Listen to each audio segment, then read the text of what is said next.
Tu ikut Aiman, tunjuk jalan tu.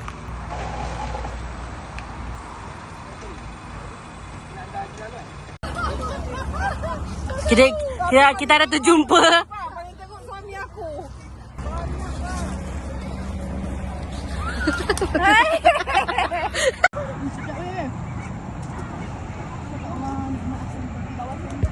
Like the tree.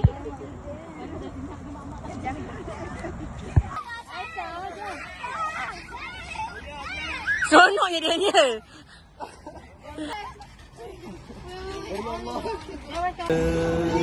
Dia dah layu.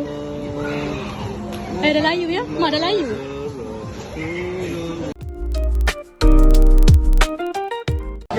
Kita semua kena hati-hati ya. Kita sini hari ini ya, hati-hati. Okey.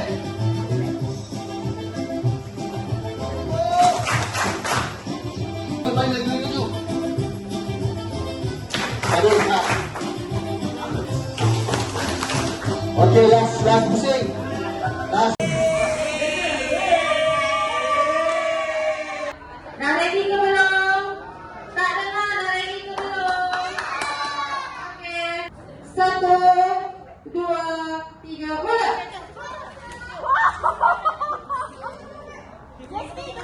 Cepat.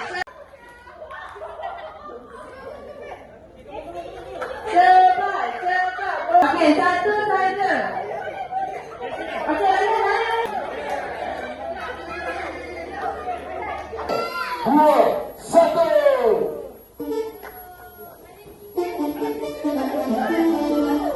Okey, satu sudah siap. Satu sudah siap.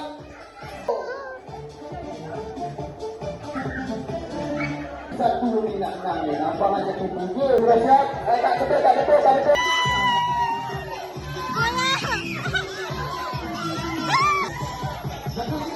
tu.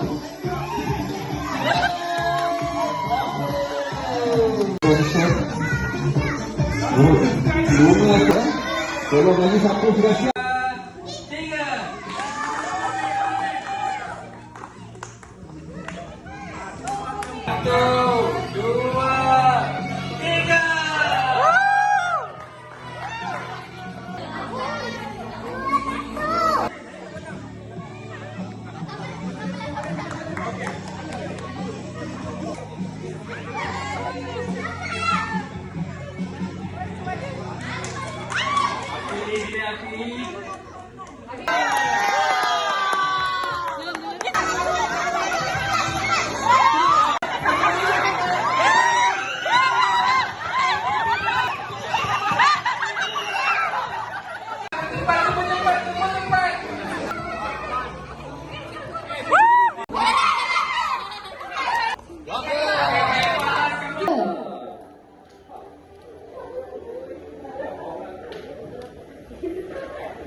Orange, red, green. Orange, red, blue. Orange, green,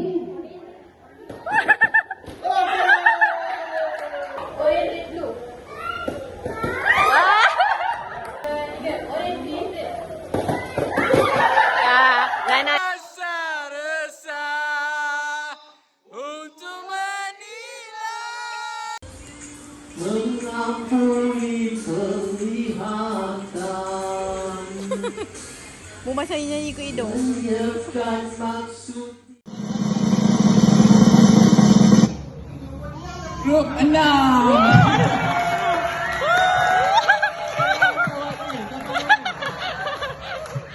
Tak gambar ni.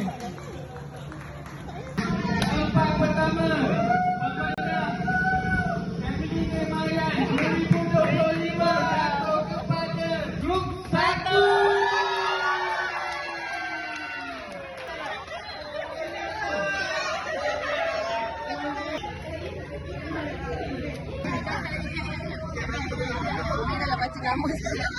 Ucapkan terima kasih kepada Zahar Lalid penyedia kehidupan ini. dan yang cucu-cucu yang lain. Semuanya dengan peranan yang terbaik lah. Semua hati dan perasaan rasa sebab Macam of Kautan, sudah diri secara personal minta maaf zahir dan batin. Bibi nak mengucapkan ribuan terima kasih kepada semua anak-anak, my sibling first, lepas tu anak-anak dan menantu-menantu. Semua bekerja keras untuk menjayakan family day. Terima kasih semua ya. InsyaAllah panjang umur jumpa lagi ya. Terima kasih kepada semua. Kepada especially Umi, Mayang, Mak, Pauda dengan Pak Anang dan Pak Usu sebab sanggup luangkan masa dapat merealisasikan kita punya family day ni. Orang nak tahu kita dah prepare daripada 2019 dah, daripada masa COVID lagi. Dah semua dah terpaksa roll on sampai 5 tahun lah, 4-5 tahun juga sampai alhamdulillah tahun ni